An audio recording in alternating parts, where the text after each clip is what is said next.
Bill Smith is an artist who likes to study the design of nature and thinks of himself as a futurist. With degrees in biology, chemistry, and diesel mechanics, he combines his unique background in science with his artistic vision to create intricate and monumental sculptures. Meet the artist and go inside his studio as producer Julie Tristan shows us the beautiful way Bill Smith explores and expresses nature's beauty. Although Bill Smith is an extraordinary artist, he thinks of himself as more of the futurist. He creates beautiful and oftentimes massive pieces, but he says he's merely studying the design of nature. It just happened through me wanting to build something that was efficient. Apparently nature already built the same thing or uses these principles over and over again. And that's just branching. One of his most popular creations is called the spherodendron.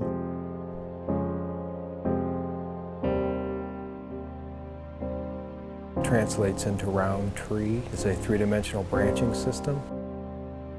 It's a bunch of branches that interconnect. This massive structure is 6.5 feet in diameter. If you just kept adding layers to this, you could build this forever. Smith's goal was to create something that was efficient. By efficient, I mean the materials could have multiple functions. Nothing's ever overbuilt. Things that are efficient are aesthetically pleasing. He wanted his creation to be big while also light in weight.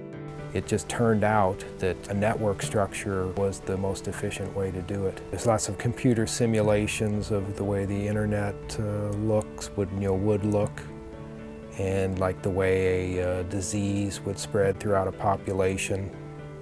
The center of that being like the beginning of it, and the way it spreads out. His art is beautiful and large. Yeah, it's tedious, yeah. And at the same time, it's fragile, just like nature. I try to stick to rules when I build, so I'm pretty much building kind of like a nature would build or an engineer would build something that had to be very efficient. He likes to merge technology with nature. When this is shown, it's shown in the light where you can see the branching, and then it's also shown in complete darkness where you can just see the nodes. It gives you, I don't know if you know what X-ray diffraction is, but it's a way to look at things through two different lenses. It's dramatic looking for whatever reason, to see a structure that complicated, glowing.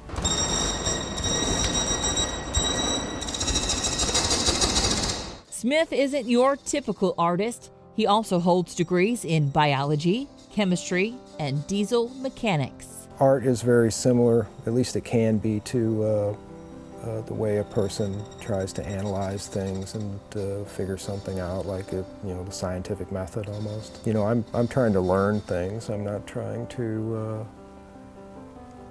make something that looks fun or anything like that. He looks at art as science. He's trying to solve a problem. The art world's got a lot of creative people in it. I wish they'd apply their creativity to more practical problems rather than just having a good time. When you look at Bill Smith, you may see an artist. Their machines or their systems, they use the least amount of material possible to be successful. But he sees a scientist, one whose job is to experiment and discover. Partially therapeutic, but it's also frustrating. As long as you learn something from it, that's the main thing.